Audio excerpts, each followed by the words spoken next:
Nothing more powerful, more pressing than a deadline. Because a deadline just comes and can neither be stopped nor avoided. Important to remember, of course, that while time runs out and the deadline arrives, does not mean that the long dreamt of project will be successfully completed, far less actually delivered. A deadline for delivery of a new world of serfs governed by a trillionaire parasite class of sadistic fantasists can, and I say will, come and go without success, in just the same way that opening night of a brand new restaurant offering nothing to eat but wildly overpriced ashes and dust washed down with other people's urine is looking certain failure in the face. To mix metaphors, the train will run out of track and hit the buffers. The faster it is driven, the bigger the bang. Those buffers are close for those driving the train. The deadline is upon the architects of the New World Order. And all of the frenzy, the false flags, the threat of Russian invasion, the end of the world on account of cars and gas boilers, the hysterical nonsense day and night by a pantomime cast of hopelessly bad actors that lost its audience long ago, all of the madness all around is on account of the clock running out and the big project facing certain disaster. This fact, the imminence of the deadline, also explains all the suicide notes written by recent governments all around the world. When did any of them, Tory or Labour here in Britain for instance, last even promise jam tomorrow? For years now, the message from either side has been, it's bad today and it'll be worse tomorrow, so suck it up, proles. None of them are working towards re-election because that long-running farce is over. When they go this time, it's with the intention, indeed the absolute certainty, of never coming back. Today's leaders, every last one of them, is frantically packing its bags. That sound you hear is the engine revving in the getaway car parked on the street outside. This also explains the targeting all over Europe of political parties that attempt, however hopelessly, to challenge the willful destruction of civilization. If a so-called election might return someone with a beating heart and a conscience, then that election is cancelled or that candidate is jailed. The time of elections, of so-called democracy, is behind us. But I say that's nothing to lament, because so-called liberal democracy was always a lie. Good riddance to bad rubbish. The explanation for all the otherwise inexplicably destructive behaviour by the powerful is, as I say, because there's a deadline looming. For us in Britain, the imminence of a deadline was revealed in an obvious way with the thing they called COVID. Economy wrecked, lives ended or destroyed, no apologies and no consequences for the culprits. Remember as well, and this is also important, it started with the Tories and it continued under Labour. This has nothing to do with politics as we have known it. The faces are irrelevant, the politics are irrelevant, because there is one destination and one destination only. All that changes is the speed. Realistic energy that people can rely on and afford has been done away with. Ruinous net zero targets guarantee disaster across the board for human life. We know this. Every sentient human being on the planet knows this. The completion of the long, slow bleeding out of deindustrialization.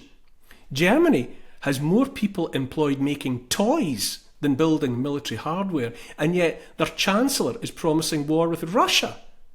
Is deliberate policy, censorship of dissent, jail time for posts on social media, and understanding and leniency for child rapists and other monsters, no more trial by jury, because the days of the pesky people being able to have a say in the creation and application of laws they are supposed to live by is over. Britain's not a serious country. Britain is not a democracy, if ever was. The same's true everywhere.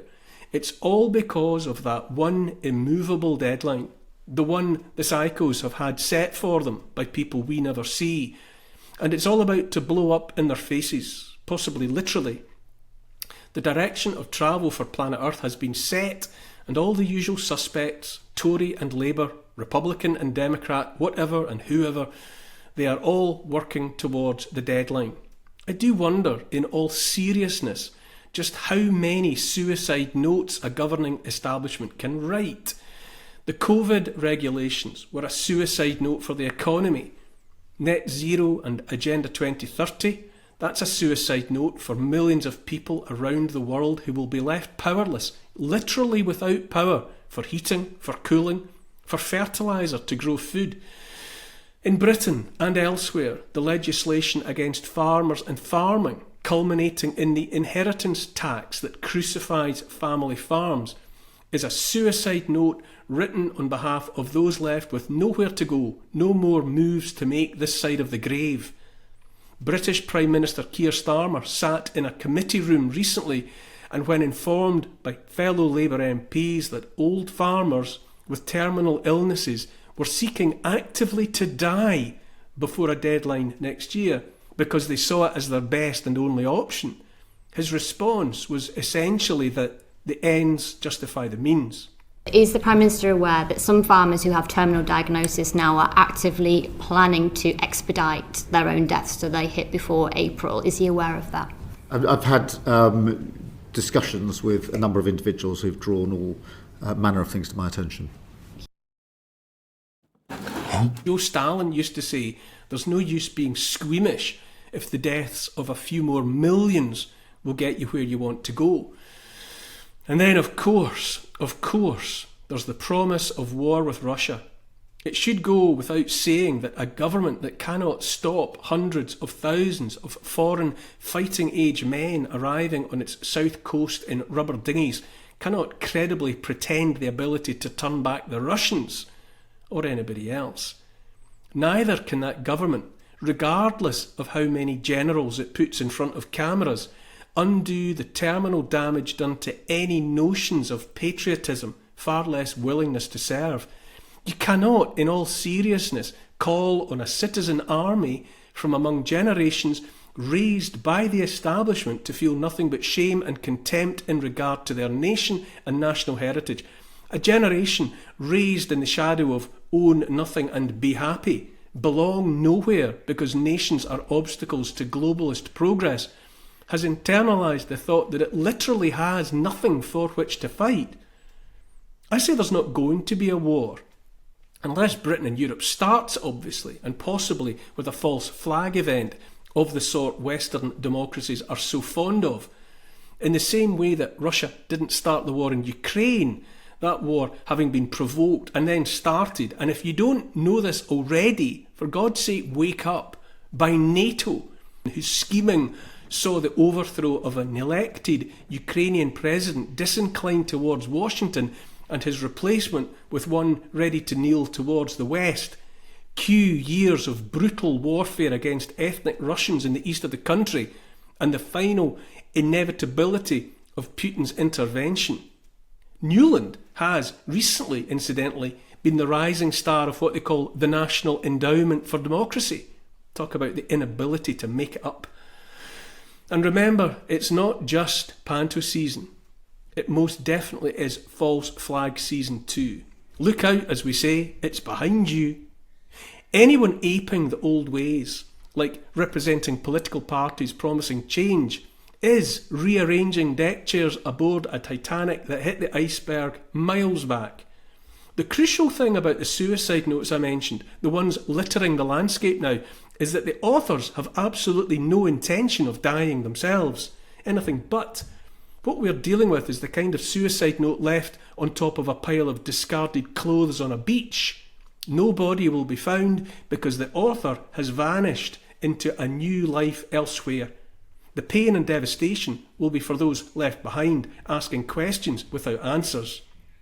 I say again, this is all, from the COVID scam onwards, about a deadline. The way we have lived, illusions of democracy, fiat currency, limitless upgrades and limitless refills, is all about to hit the buffers and the deadline. The frauds behind the suicide notes likely have no options. Everyone has a price, and if not a price, then a threat they cannot ignore. Threat to self, threat to partner, threat to kids. The Godfather is always able to make an offer that cannot be refused, not even by presidents. I say again, the deadline is upon us, And I say that's a good thing, something we need. The big project they mean to deliver, the brave new world the puppet masters have worked so hard for, it's a dud, it's a bust. It ain't ever going to happen. All they've made in the end is a mess. They can write all the fake suicide notes they want. They can stuff the boot of the getaway car with all the funny money in the world, but I tell you, their inky fingerprints are all over the joint, and they ain't going nowhere, and their cards are marked.